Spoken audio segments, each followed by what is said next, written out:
What is going on, everyone, and welcome back to the channel. I hope you're all doing well. Today I've got for you two truly fantastic stories from r/best of Redditor updates. We start with a pretty serious one. This woman soon realizes that things are not right in her mind. She keeps imagining things that are happening. People say things that she thinks they say, but they say they don't say them. She's in different places to where she thinks she is. Everything's a little bit strange and she's not quite sure what's going on. Now, the great thing about this story is that there is a 10-year update, which is so rare, but a decade after the original post, we get a 10-year update. So stay tuned for that. The second story involves one of the most cutthroat women I've ever come across on Reddit. A day before Valentine's Day, she decides to break up with her fiance and then say to him, "I've met a guy at work and I want him to come back to our flat that we share together tomorrow on Valentine's Day, so you can't be here." It's a truly unbelievable story. Stay tuned for that. But without further ado, let's first of all jump into the first one. Subscribe if you're new to the channel. Drop a like if you go on to enjoy this. Let's go. Really weird things are happening to me, a 22-year-old woman. I'm not sure if it's an elaborate prank or if I'm seriously mentally ill. This was originally posted on November the 24th, 2015. Okay. I've never ever felt the need to post here, but I feel like I'm losing my mind. I don't even know where to start. My mind is so jumbled. I guess it started 2 weeks ago at work. I work in a factory, but I don't do the labor. I'm more of a spreadsheet maker / book balancer / secretary type thing. Really informal, but it's my uncle's company and I needed a job, yada yada, good pay. I was sitting at my desk with nothing to do and I hear my boss, not my uncle, just another co-worker and a friend of his, go, "Phil sighs as he looks at the weather." I look up like, "Huh?" And he looks at me like, "Huh?" He didn't say anything. I was like, "That's weird, but oh well." Anyway. And then the next day, I was talking to some co-workers on the floor, asking them some work stuff, and one of them called me a female dog. But when I called him out, him and everyone else looked at me like I was insane. I apologized and we all laughed it off. The factory's loud, right? People mishear things all the time. Except, I was at Walmart, I know, classy, and one of the workers there was putting away stock, and I swear to God, he looked straight at me and said, "The chicken was just killed." But I asked him what he meant and I felt so bad because he looked so confused and like I was crazy. He hadn't even opened his mouth apparently. Stuff like this has been happening so much. My friend even pulled me aside to ask if I was feeling okay. Small things are happening too. My boyfriend says he's making salmon for dinner. I hear him preparing salmon. I smell salmon. Then he brings it out and it's lasagna. I asked him where the salmon was and he was like, "What? I said lasagna tonight," and brushed it off like I'm being silly.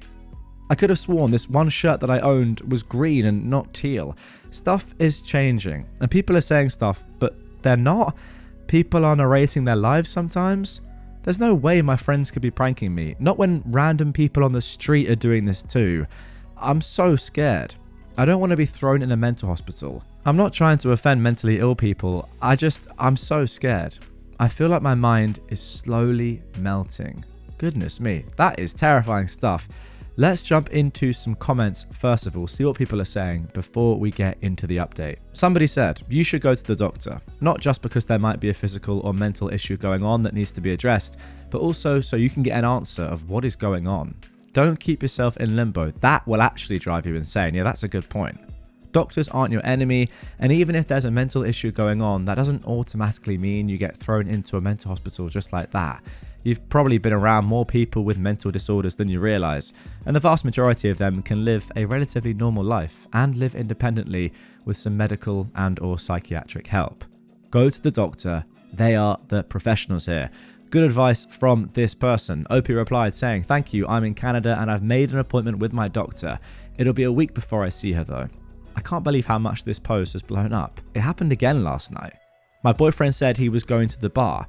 I shower and come out and ask why he's still here. He says, "Because I live here." "I thought you were going to the bar," I reply. "No. Maybe I'll go to the ER if it keeps happening." Somebody else then replied to that saying, "Not to terrify OP, But this happened to my mother as well, and it was a brain tumor for her. This seriously calls for a doctor as soon as possible. Somebody else said, yep, sounds pretty similar to a friend. Go get it checked. It's scary. But my friend is doing a whole lot better now. That is crazy. And yes, that's very terrifying. As I said, we'll get into the update, but it does sound to me like OP can't wait for a doctor's appointment. You've got to go to A&E, go to the ER as quickly as possible. But yeah, something very, very bad is going on here that is really affecting your brain. Anyway, 5 days later, we got the following update. Wow. Wow. I never could have ever in my wildest imagination thought that my last post would get this much attention. I was on my boyfriend's Reddit account on his phone and actually saw my own post near the first page. I was floored. Then he saw what I was looking at and we had a pretty awkward conversation. Basically, he asked me why I posted something like that. He'd read it, but only when he saw me on the page, it clicked that he saw the same username on my laptop on Reddit. He never imagined it was me. I did change some details about my life in the last post. So we talked for a long time, and finally he said that he was taking me to emergency. I didn't want to go. I just wanted to wait for my appointment. Not because I didn't think it was serious, but because I had no clue how to explain what was happening to the doctors and nurses, especially for it to warrant an emergency visit. Really? Can't you just say that your brain is going crazy and things are happening in your brain that aren't actually happening in real life? I mean, that's pretty serious, no? Anyway, we went and he was very understanding. Just asked me how much I remembered from the past couple of days. Stuff he said and stuff I'd apparently heard. Me and my boyfriend were both scared. So I got to emergency. Very slow. I live in a smallish town, but we have a giant hospital for some reason. We're close to a lot of other towns, and they use our hospital. Close to Toronto, too. Anyway, it was slow. Just one father and a sick child. I went in and basically had to explain what was happening, and honestly, the nurses were like, what the F? This female dog is crazy. But when I saw a doctor, he took me very, very seriously. It was very nice. He wrote down basically everything I said. I got some x-rays and they asked me questions, you know, the whole spiel. Anyway, the point of this update was to tell you guys that I have a tumor. That's really scary writing out, but I have a tumor in my brain. It hasn't sunken in yet that tomorrow my brain is going to be under the knife. I don't want to share more because I've gotten a lot of messages from people who were like guessing my name and where I'm from. Apparently, I remind people of their friends or crazy exes. I'm scared to miss work, but my boss was more than understanding. He sort of looked at me like I was insane when I asked how long I should be out of work. I don't know. I need to pay rent. We'll figure it out. Thank you all for your love and support. I will update whenever I remember to. I'm scared, but I'm alive. Okay, so there we go. Terrifying stuff. My goodness. However, the beauty of this subreddit, as I said in the introduction, is that there's an update to this one. A conclusive update that comes 10 years later. Just a few days ago at the time of recording, and that is why this story is back on my radar on Reddit, because on April the 18th, 2025, remember the original post here was November 24th, 2015, so almost a decade later, we got this update. Am I allowed to make an update here? I don't use social media much anymore, and Reddit looks completely different than the last time I logged in. My friend sent me this basically immediately after it was posted, asking if it was me. It was so long ago. I kind of cringe seeing how I wrote, but I'll give myself some flack because I was young and going through a terrible time. That boyfriend didn't last long. He bailed when he found out how long my recovery would be and what it entailed. I moved back in with my family, who are all nurses and caregivers, so it was really the smoothest recovery I could have had. I did years of therapy, both physical and mental. I did eventually end up losing my factory job, but that honestly wasn't their fault. Admittedly, I no-showed to work a lot and was sparring for a few years, but I eventually landed on my feet. I found my dream man, lumberjack type, sorry for being a Canadian stereotype, and his mother had gone through almost the same thing I did when she was younger, so we really bonded over that. I won't say I'm having a perfect time. Life is life. I'm child-free, I have a job I tolerate, I have money to spend on my friends and family, and I'm generally very happy. I keep off social media because I already survived a brain tumor. I'm not looking for more. And for Americans who are going to ask, yes, it was free. And there we go. What a whirlwind of a story. Okay, so there we go. That is it for the first story in this episode. And goodness me, that is the beauty of r/best of Redditor updates. Because without this 10-year update, as I said, I'd just be thinking, oh, what's happened to this woman? Like, I need to know. And I know a lot of you, when I read stories from other subreddits, say to me, can you look out for this if there's an update? Keep a tab on this account, etc., etc. I always try to do it. It's very hard because I can't just monitor everyone's account ever. So I only really can see it if it pops up on like my homepage or on the subreddit page. However, this is why this subreddit is great, because we don't need to stay tuned now. Like, we know what's happened. This woman is fine, which is great, but Jesus, terrifying stuff. And I had to read this story because the same thing happened to my aunt. She also had a brain tumor. It was benign, but reading this, I like the effect that can have. She's fine now, by the way, but the effect that can have on your life when you're not sure like what is up with you is mental. I think she got lucky compared to this woman. She didn't have to do like, years and years of physical or mental therapy, but truly terrifying. Can you imagine like thinking that somebody has said something to you and they actually haven't? I don't know if you guys have watched the most recent Black Mirror series, but there's an episode in there which, I mean, obviously it's fiction, but it's a little bit like this and it's pretty scary. But yeah, I don't think the characters cross over from that into reality, thankfully. If you know what I'm talking about, then you know. But wow, what a start to this episode. Okay, let's move on to our second best of Redditor update story then. My fiance, who was a 25-year-old woman, dumped me, a 26-year-old man, on Tuesday. Today, she tells me she wants the apartment to herself tomorrow for her Valentine's Day. This was originally posted the day before Valentine's, 2014, February the 13th, of course. I'll try to keep this short because I'm so stunned, I think I've stopped being able to process things. I've been with my fiance for 4 years. We've been engaged since last year and have been actively planning the wedding. Last month, we moved to a new city across the country because my fiance got an amazing job offer. I wasn't happy about it since I had to quit my job and all our family and friends were in the city we left. I was kind of a jerk during the moving process, but I've come around since getting here. My fiance kept talking about this guy, late 20s maybe, she worked with at her new job, and it made me uneasy. I went to a few after work events where he showed up, and he seemed like a total jerk, very full of himself, artistic type. I didn't like the way he interacted with my fiance, and we would occasionally fight about it. Tuesday night, she got home really late, sat me down, and broke up with me. She said she felt an immediate bond with this co-worker that's stronger than anything she's ever felt before. This from the woman who just a few months ago I held in my arms while watching the stars, as she told me she's never felt more at peace than when she's beside me.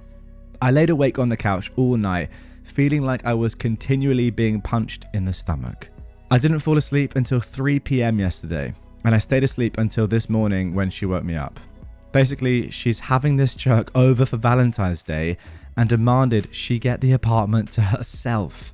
Between the move, all the deposits we've been putting for wedding stuff, and not having a job since we moved out here, I literally have no money for a hotel or anything else. We got into a big fight because I called her out and said she knew I had nowhere else to go. She said that's not her problem. She's done solving my problems for me. What? And that I needed to fix this one on my own. I guess his roommate is having a date over, so my fiance offered our place for her date with the jerk. She says this is happening no matter what I say. So yeah, what the heck am I supposed to do? Oh my goodness me, this woman might be one of the most savage people I've ever come across on Reddit. Talk about not having a heart. That's unbelievable. Alright, let's jump into some comments. I can kind of guess what people are going to say.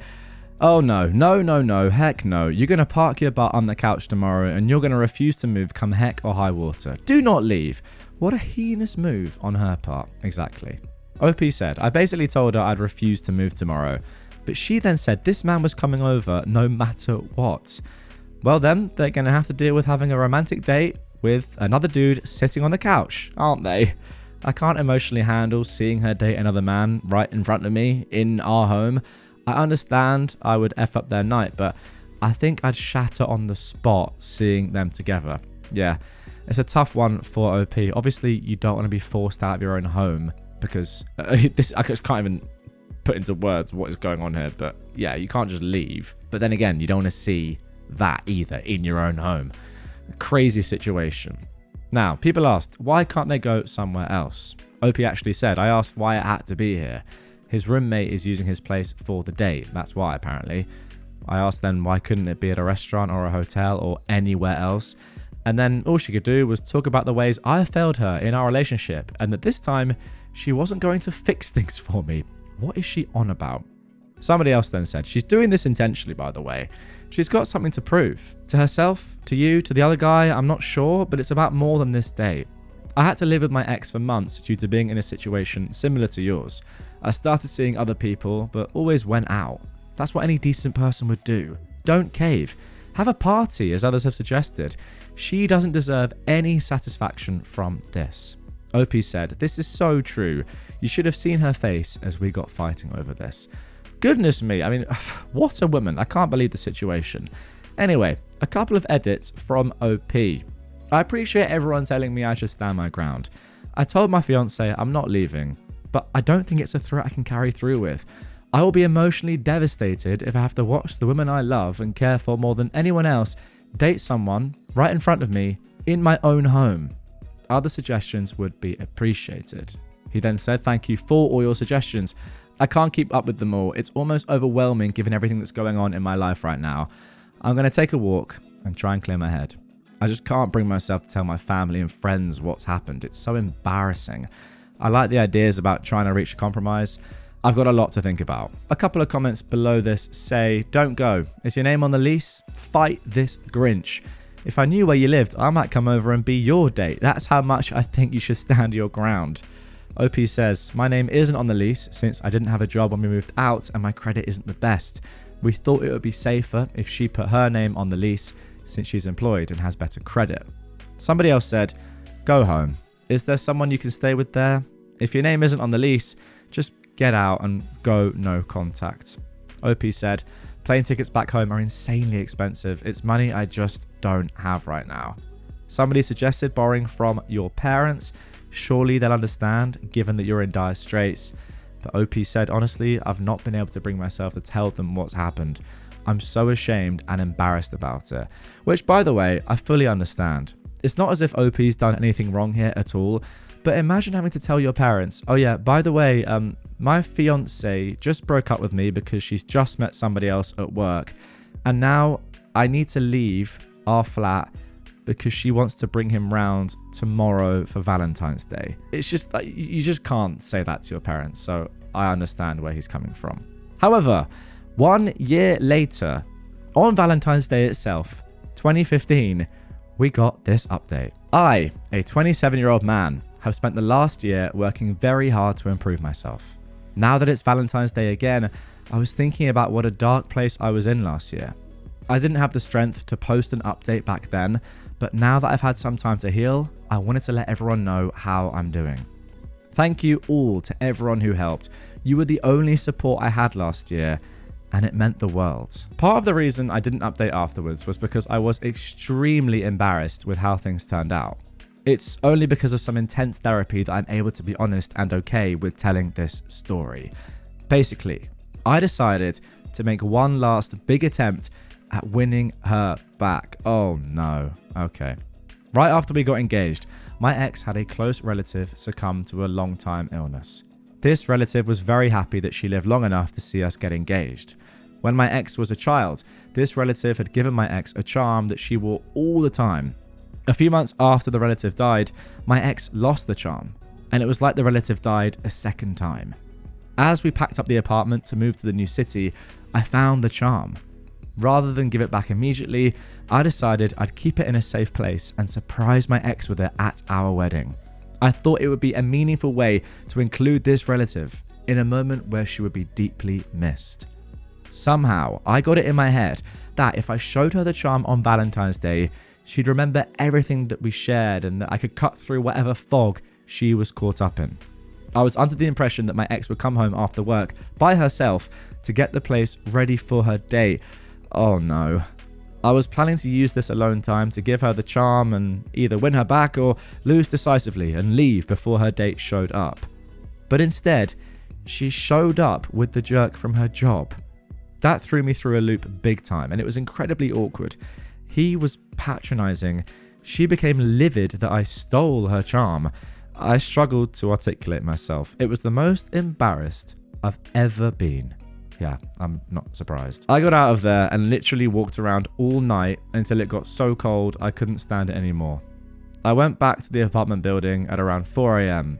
and in what was a personal low point, I fell asleep in the hallway outside my apartment. But that was the low point. There have been high points since then. I was able to move back to my hometown and my old employer gave me my old job back. I even met someone else and we dated for a while. We just broke up though. It sucks to be alone again on Valentine's Day, but I've learned it's okay to be sad every once in a while. And compared to last year, this year's practically a celebration. Therapy gave me a wonderful perspective on life and some great coping skills for when times get difficult. As for my ex, I heard she married the jerk guy from work. Her sister would text me occasionally, and apparently her family hates the guy. Whatever, it's not my problem anymore. Lastly, I want to thank everyone on Reddit sincerely.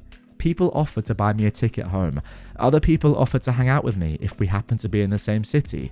Some people even offered just to Skype with me so I could have someone to talk to. Even though I didn't respond, your messages meant so much to me. Thank you. I mean, what a story. What a story. I mean, it's great that the people of Reddit were fantastic, once again, as they often are, and very supportive of OP, but can you imagine, like, I don't want to get graphic here, but going back to your apartment that you share with your fiance, or since 24 hours ago, your ex-fiance, not going in because you know that she's in there with a new guy doing God knows what, but you know what I mean. I don't understand how you can be with somebody and then just like that, they flick and they're like, actually, you know what? No, I actually don't love you. And I like this new guy. And I'm actually so horrible as a person to kick out somebody I've just been with for 4 years, like on a whim, and then sleep with this brand new guy in our apartment. Like, what is going on there? Again, maybe you dodged a bullet. I say this often, but at the moment you can't really see that. But if you were with somebody that could do that in like the flick of a switch, probably a good thing that you've moved on. It's good that you knew you had your low point there outside at 4 a.m. It was never going to get lower than that, and now you're doing better. But goodness me, crazy story and crazy, crazy woman. Anyway, guys, that is going to do it for this episode. Really hope you enjoyed it. If you did, and you want some more stories from r/best of Redditor updates right away, more relationship drama, check out this episode on screen. I released it a few days ago, so you may not have seen it yet as it's pretty brand new. Go and check that out for some similar stories. If you're new to the channel, make sure you subscribe, because tomorrow I'll be back looking at r/amiOverreacting, one of my favorite subreddits recently. It's great. You're not going to want to miss it. See you then.